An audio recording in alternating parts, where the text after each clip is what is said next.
Hello and welcome to my ETEC 590 Final e-portfolio.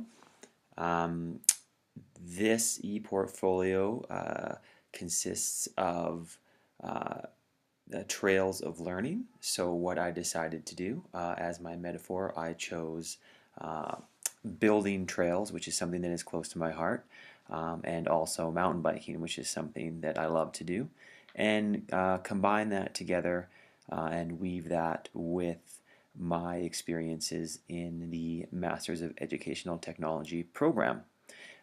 So the structure of my site is basically, if I just scroll down to the more central area here, you can see on the outside as kind of a ring, we have the different courses ranging from 510 all the way up to, for example, 580, which is a sort of self-created or self-selected course.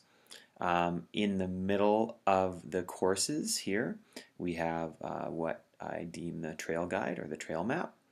And then sitting below each course, you can see we have a metaphor that relates to the course and ties into the work that was done in the course, that relates into either trail building or mountain biking in some respect.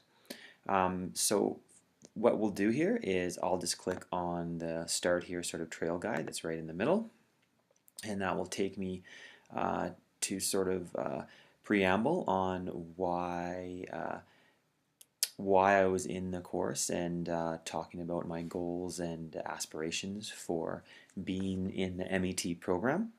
Um, Basically, it goes through here talking about the goals that I set out at the start of the course, what I wanted to achieve, and how basically I reached those goals, and also went far beyond into a lot of other areas that I didn't expect.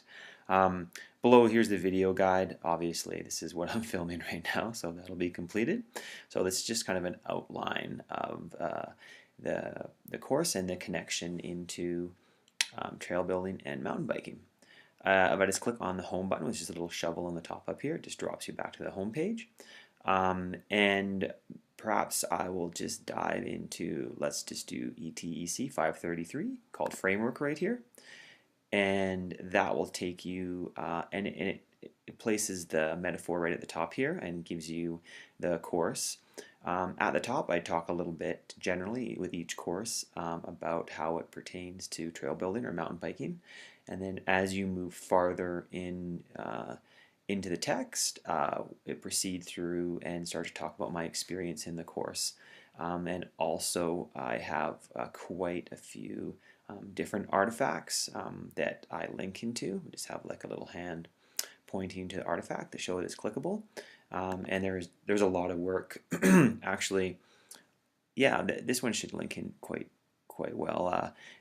There's a lot of work that went into these websites that that were built throughout the course, and this was a big piece of my learning as well, was understanding how to learn and how to build websites and tie that into my practice in the classroom, because one thing that I am doing is building maker spaces in my school. So understanding how to construct and build these websites was definitely a component that was new to me.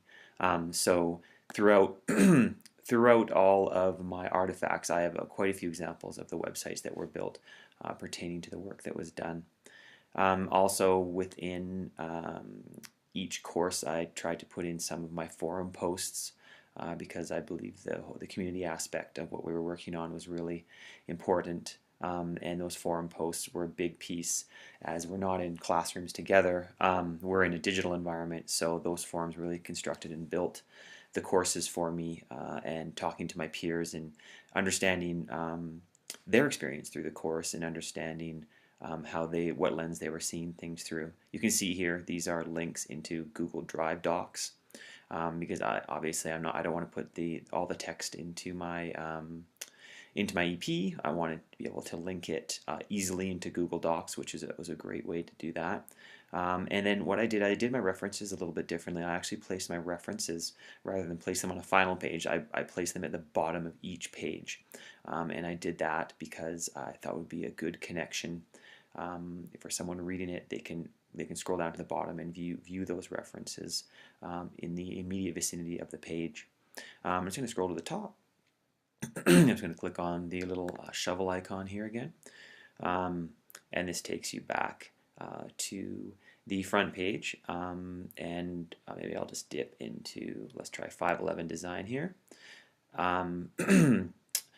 You can see same idea, talking about trail building, and then linking that into the actual course. And you can see this one too is another website that we had built, and there's another Google Drive there, and then references drop down below. So I tried to keep it fairly simple and straightforward. I didn't want it to be convoluted and hard to navigate, but I also wanted to really touch on the artifacts that I created throughout the courses, because there are so many artifacts.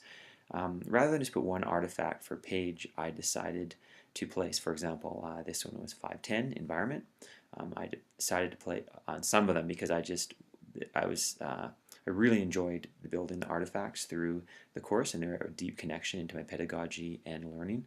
On some of the courses, I placed a number of artifacts. For example, this is a Move or multi-user virtual environment Powtoon that I created for a course. And there's another forum post there, and dropping down in the references below. So the artifacts were a really key component to my learning, and I very carefully went through all of my courses and selected artifacts that I believed had relevance and meaning and connection to my learning in the classroom. That's one thing that's really important. I want to stress through this course that at the same time I was doing this course, I was working full-time in the classroom, and everything that I did in the course certainly was placed into classroom practice. The final piece right here is the future. Maybe just scroll down to the bottom with the 3 arrows. If you click on the future, this will take you to what I deem the path ahead. I talk a little bit about my journey and sum up a little bit about how I felt about the courses and the accumulation of all of my work together in this EP. And yeah, just sort of a summary, a summative post on my journey through this course. Okay, hopefully this video makes it fairly easy for you to navigate my EP, and gives you an idea of my thought behind using what I did. Thanks for your time.